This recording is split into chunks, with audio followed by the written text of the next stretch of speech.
Cuando las manos emiten luz, hay fenómenos que no deberían existir, y sin embargo, han sido registrados una y otra vez a lo largo de la historia. Relatos que aparecen en culturas que jamás tuvieron contacto entre sí, han testimonios separados por siglos, idiomas y creencias, pero unidos por una misma imagen, inquietante, a manos humanas, emitiendo luz, calor o una energía invisible capaz de sanar. No hablamos de fe ciega ni de mitología inocente. Hablamos de algo que se repite con una precisión incómoda. Chamanes en Siberia, monjes en el Tíbet, curanderos en América precolombina, sanadores en África, místicos cristianos en la Edad Media. Todos describen lo mismo con palabras distintas. Una fuerza que fluye desde el interior del cuerpo, concentrándose en las manos, como si el ser humano fuera algo más que carne y hueso. Durante siglos, este conocimiento fue susurrado, ocultado o ridiculizado. Se le llamó superstición, herejía o charlatanería. Pero hay un problema: los registros no desaparecen. Los manuscritos siguen ahí. Las fotografías existen. Los experimentos fueron realizados. Y algunos resultados jamás pudieron explicarse del todo. En antiguos textos orientales se habla de una energía vital que recorre el cuerpo como un río invisible. En otras tradiciones se menciona una luz interior que despierta cuando la conciencia se expande. Incluso en relatos cristianos prohibidos se describe a ciertos hombres y mujeres capaces de imponer las manos y provocar cambios físicos reales. No metáforas, en cambios medibles. ¿Por qué tantas culturas distintas llegaron a la misma conclusión? Aquí surge la primera grieta en el relato oficial. Si el cuerpo humano fuera únicamente un mecanismo biológico, estas coincidencias no deberían existir, pero existen, y no solo en relatos antiguos. En el último siglo, médicos, físicos y científicos incómodos comenzaron a observar algo perturbador. El cuerpo humano emite campos energéticos, y en ciertas personas, esos campos parecen intensificarse de forma anormal. Algunos instrumentos detectaron variaciones térmicas inexplicables en las manos de sanadores durante sesiones de curación. Otros registraron cambios electromagnéticos imposibles de atribuir solo al calor corporal. Incluso se documentaron casos donde tejidos dañados reaccionaban de manera acelerada tras la imposición de manos, sin contacto directo. La pregunta ya no es si existe algo. La pregunta es ¿por qué? Nunca nos lo explicaron claramente. Durante décadas, este tema fue empujado a los márgenes, clasificado como pseudociencia, archivado, silenciado.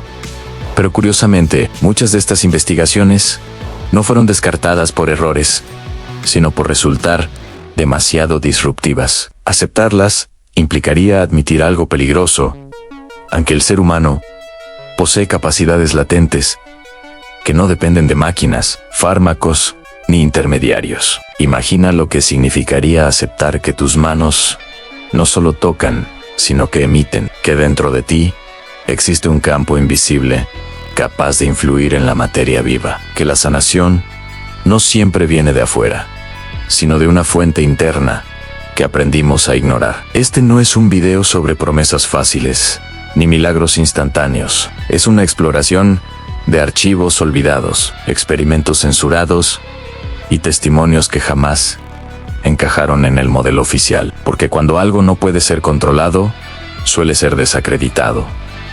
Y aquí es donde empieza el verdadero misterio. Si sientes que hay verdades que nunca te contaron, si percibes que el mundo es más complejo de lo que nos enseñaron, suscríbete ahora, no para creer, sino para cuestionar, porque lo que vamos a revelar no busca convencerte, sino despertar esa duda silenciosa que siempre estuvo ahí. En la siguiente sección, entraremos en los registros más antiguos, textos, rituales y descripciones precisas de cómo las manos eran vistas como portales de energía. Y lo que descubrirás podría cambiar por completo tu percepción del cuerpo humano, porque tal vez nunca fuimos tan limitados como nos hicieron creer. Los archivos antiguos que hablan de manos sagradas, mucho antes de que existieran hospitales, laboratorios o diagnósticos clínicos, el ser humano ya hablaba de sanación, pero no como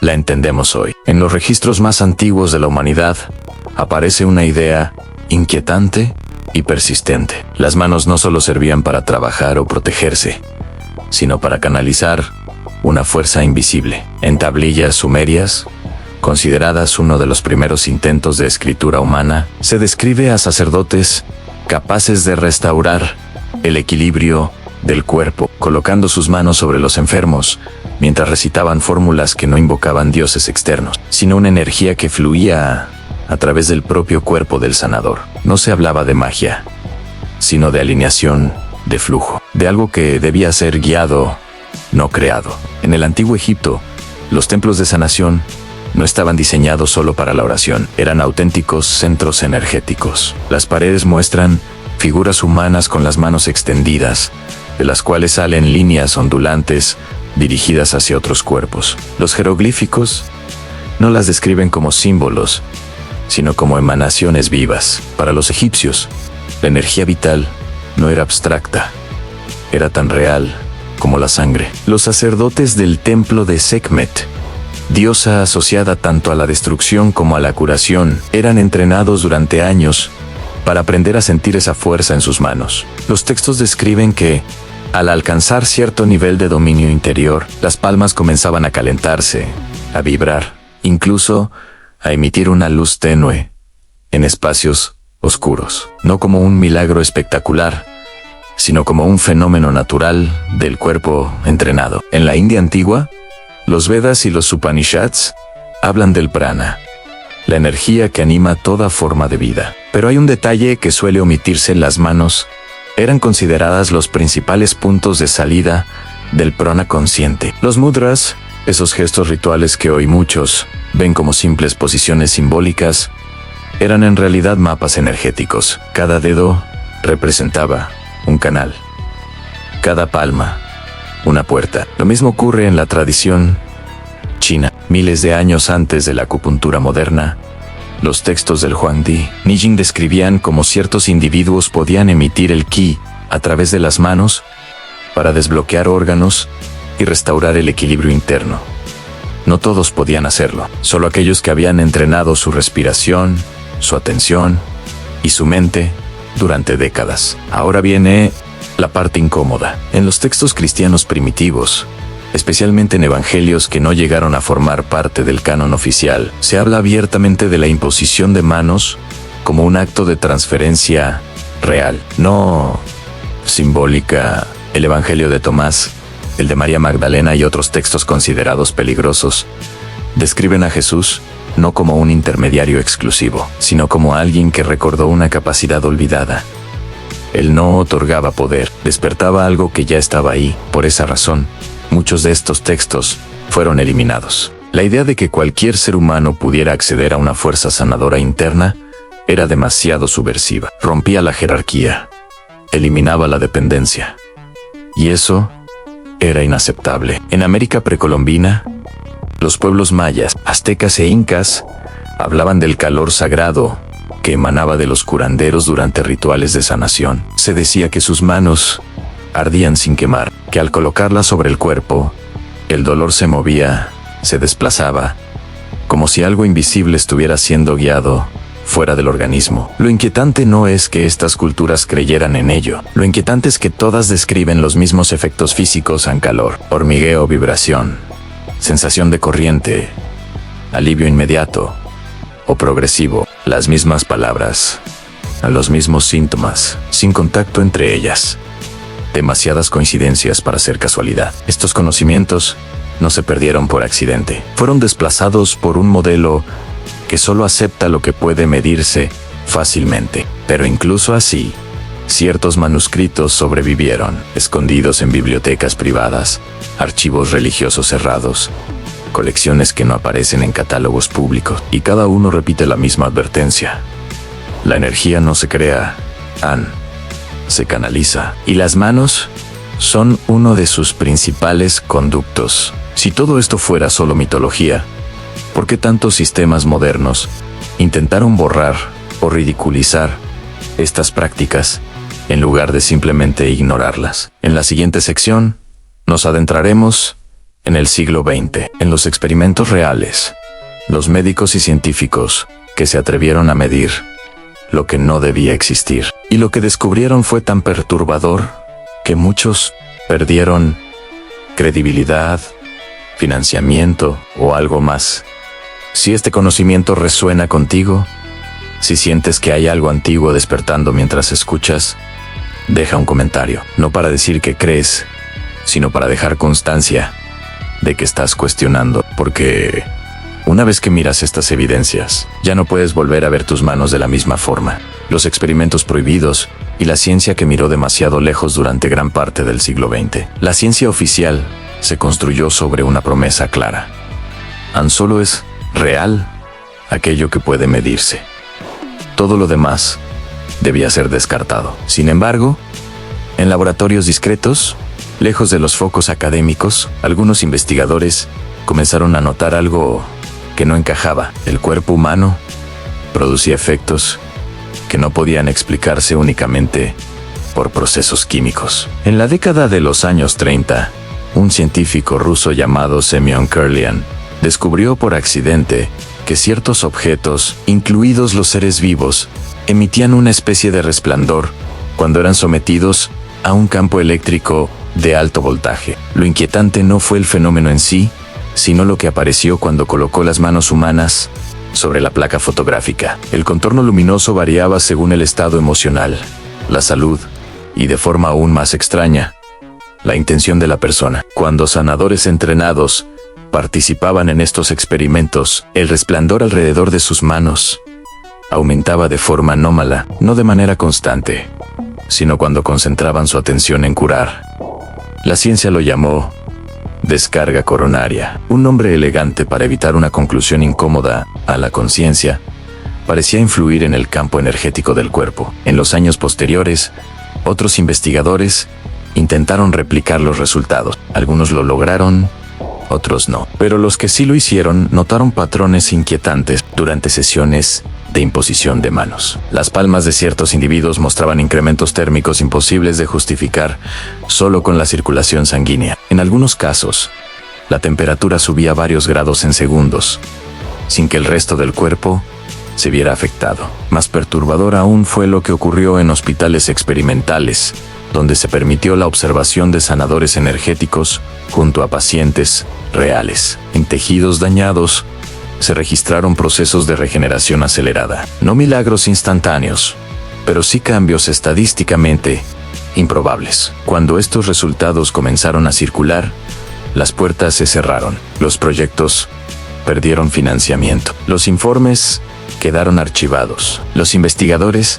fueron etiquetados como poco rigurosos, no porque los datos fueran falsos, sino porque las implicaciones eran inaceptables. Aceptar que las manos humanas podían influir en procesos biológicos sin contacto directo significaba reescribir la comprensión del cuerpo. Significaba admitir que la mente no era solo un subproducto del cerebro, sino un agente activo capaz de modular energía. Y eso chocaba frontalmente con el modelo dominante. En Estados Unidos, durante la Guerra Fría, se llevaron a cabo investigaciones secretas sobre percepción, intención y campos humanos. Algunos documentos desclasificados, décadas después, revelan que el ejército estaba interesado en comprender si ciertos individuos podían afectar sistemas biológicos o electrónicos a distancia.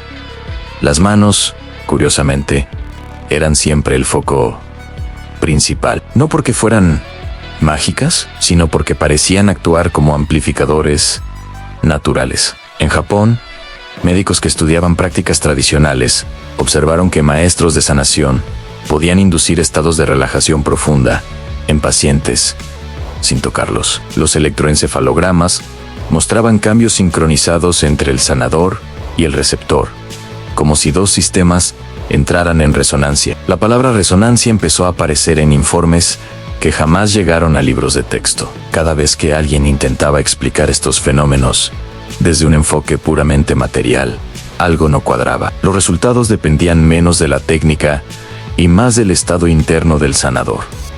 Su atención, su calma, su coherencia mental. Variables que la ciencia clásica prefería ignorar. Aquí surge una pregunta inquietante. Si todo esto fuera imposible, ¿por qué se invirtieron millones en estudiarlo en secreto? Si fuera solo ilusión, ¿por qué se cerraron programas enteros en lugar de publicarlos y ridiculizarlos? Tal vez porque la evidencia no permitía burlas, y porque aceptar estos hallazgos implicaría algo profundamente perturbador, que el ser humano no es un sistema cerrado, sino un emisor y receptor constante de energía, que nuestras manos no solo ejecutan órdenes del cerebro, sino que expresan estados profundos de conciencia. Si esto es cierto, entonces la sanación por energía no sería un don sobrenatural, sino una capacidad latente, dormida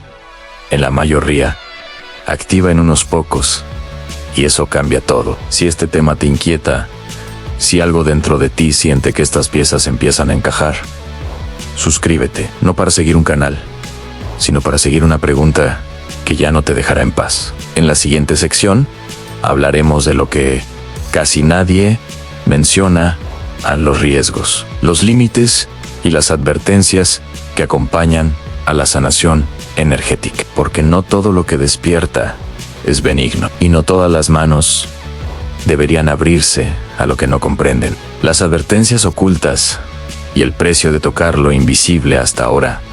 Todo lo que hemos visto podría interpretarse como una capacidad extraordinaria, incluso esperanzadora. La idea de que las manos humanas puedan emitir energía sanadora resulta seductora, pero los archivos más antiguos, los testimonios menos difundidos y los informes que nunca llegaron a publicarse coinciden en algo inquietante. No toda energía es neutra y no todo contacto es seguro. En casi todas las tradiciones que hablan de sanación por energía, aparece una advertencia clara, repetida, como un susurro incómodo. El problema no es la energía en sí. El problema es la conciencia que la canaliza. Los textos egipcios que describen el entrenamiento de los sacerdotes sanadores también mencionan a aprendices que enfermaban, enloquecían o perdían la sensibilidad en las manos tras intentar prácticas para las que no estaban preparados. No se trataba de castigo divino, era descrito como un desequilibrio, una interferencia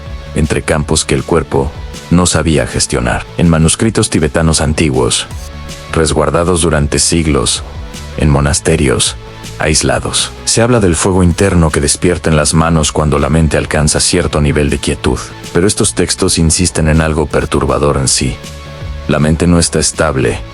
La energía amplifica el caos interno. El sanador no solo transmite energía, transmite su estado interior. Esto explica por qué, en muchas culturas, el entrenamiento para sanar no comenzaba con técnicas manuales, sino con años de disciplina mental, silencio, observación y control emocional. Las manos eran lo último, nunca lo primero. Sin embargo, en el mundo moderno, este orden se invirtió. A finales del siglo XX, con el resurgimiento de prácticas alternativas, miles de personas comenzaron a experimentar con imposición de manos, visualizaciones energéticas y técnicas de canalización sin preparación profunda. Lo que no suele contarse son los efectos secundarios que comenzaron a aparecer en informes médicos marginales: agotamiento extremo, desorientación, ansiedad persistente, pérdida de límites emocionales, sensación de drenaje constante. Algunos sanadores describieron que,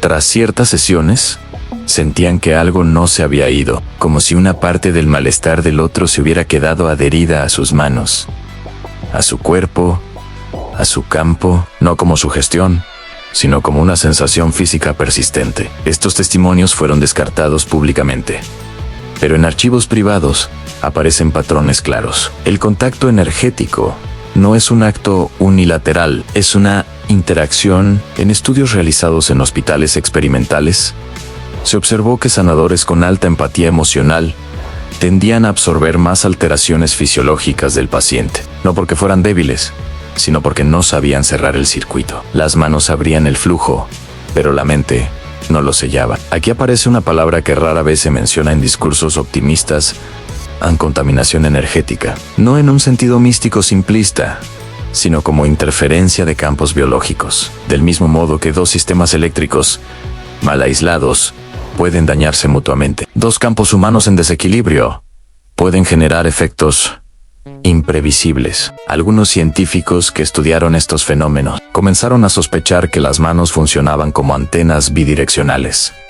Emiten, sí, pero también reciben, y no siempre de forma consciente. Esto explicaría por qué tantas tradiciones insisten en rituales de limpieza, cierre y protección tras la sanación, no como superstición, sino como protocolos de seguridad. Protocolos que fueron eliminados cuando estas prácticas se simplificaron para consumo rápido. Hay otro aspecto aún más inquietante. En ciertos informes psicológicos se documentó que algunos individuos desarrollaban una sensación de poder tras experimentar efectos sanadores, una percepción de control sobre otros cuerpos. Esta distorsión, lejos de fortalecer la capacidad, terminaba degradándola. Los efectos desaparecían o se volvían erráticos, como si la energía respondiera no a la técnica, sino a la intención profunda. Los textos antiguos son brutalmente claros en este punto.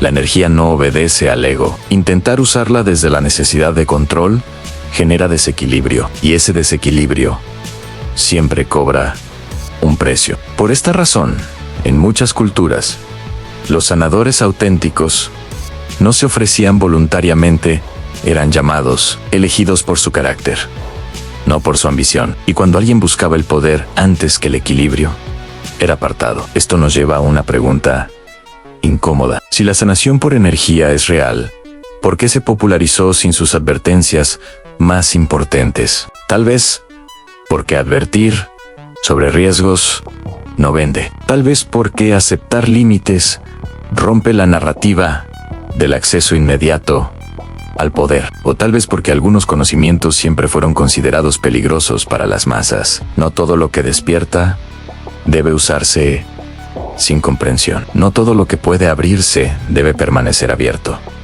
Las manos pueden emitir luz, pero también pueden quemarse. En la siguiente y última sección, iremos más profundo. Hablaremos de lo que este fenómeno sugiere sobre la naturaleza real del ser humano, sobre si somos, en esencia, seres biológicos o algo que apenas comienza a recordarse a sí mismo. Y cerraremos con la pregunta que nadie quiere formular en voz alta: ¿sí? Esta capacidad existe. ¿Qué más llevamos dentro que nunca nos enseñaron a usar? El ser humano como fuente en lo que este misterio revela sobre quiénes somos. Si todo lo que hemos explorado hasta ahora es cierto, aunque sea en parte, entonces la sanación por energía no es solo una práctica alternativa ni un fenómeno marginal, es una grieta profunda en la imagen que tenemos de nosotros mismos. Una grieta que deja escapar una pregunta imposible de ignorar: ¿y si el ser humano nunca fue solo un organismo biológico? Durante siglos nos enseñaron a ver el cuerpo como una máquina, un conjunto de piezas químicas gobernadas por impulsos eléctricos sin intención, la mente como un subproducto accidental del cerebro, la conciencia como una ilusión útil. Pero los registros antiguos, los experimentos incómodos y las advertencias silenciosas apuntan en otra dirección, a una idea más perturbadora y al mismo tiempo más antigua que cualquier ciencia moderna: el ser humano como fuente, no un receptor pasivo del mundo, sino un emisor constante, no un objeto aislado, sino un nodo dentro de un campo más amplio. Las manos, en este contexto, no serían especiales por sí mismas.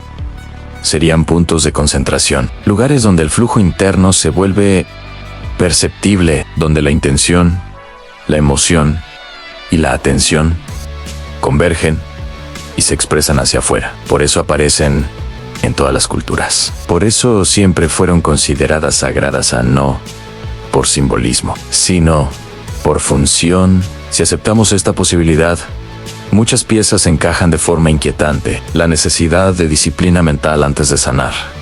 La insistencia en el equilibrio emocional. El peligro del ego y del deseo de control. Todo cobra sentido si la energía no es algo externo que se manipula, sino algo interno que se amplifica. La sanación no sería un acto de imposición, sino de coherencia. Cuando el sistema interno del sanador entra en un estado de orden profundo, ese orden puede influir en otro sistema en desequilibrio. No por voluntad, sino por resonancia. Esto explicaría por qué no todos pueden hacerlo y por qué algunos lo pierden cuando intentan dominarlo. Aquí aparece una verdad que resulta incómoda para cualquier estructura de poder.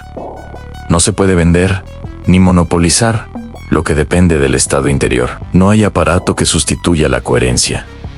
No hay jerarquía que garantice la capacidad. No hay título que active la energía. Solo la alineación interna. Tal vez por eso, este conocimiento fue fragmentado, diluido, o en rituales vacíos, o exagerado hasta el misticismo inalcanzable, convertido en fe ciega, o descartado como superstición. Todo, menos permitir que se comprendiera como una capacidad humana natural, profunda y exigente. Porque aceptar eso cambiaría la relación del ser humano con su cuerpo, con la enfermedad y con la autoridad. Si las manos pueden emitir algo que influye en la vida, entonces la frontera entre mente y materia no es tan sólida como nos dijeron. Entonces la conciencia no es un espectador, sino un participante activo. Entonces, la sanación no siempre viene de afuera, sino de un orden interno que puede compartirse. Pero aquí está el detalle final, el más inquietante de todos. Los textos más antiguos no presentan esta capacidad como una meta. La presentan como una consecuencia. No se busca emitir energía. No se busca sanar. Eso ocurre cuando el ser humano recuerda algo esencial sobre sí mismo, cuando deja de fragmentarse internamente, cuando pensamiento, emoción y presencia dejan de luchar entre sí. En ese estado, las manos no hacen nada especial, solo revelan lo que ya está ocurriendo en el interior. Tal vez por eso este conocimiento siempre estuvo rodeado de silencio, porque no puede imponerse, no puede acelerarse, no puede explotarse sin perderse, y porque no todos están dispuestos a enfrentar lo que implica mirarse con honestidad. Este misterio no pretende que creas en luces invisibles ni en poderes ocultos. Pretende algo más incómodo, que te preguntes si tu cuerpo es realmente solo carne, o si es un instrumento que aprendió a olvidarse de sí mismo.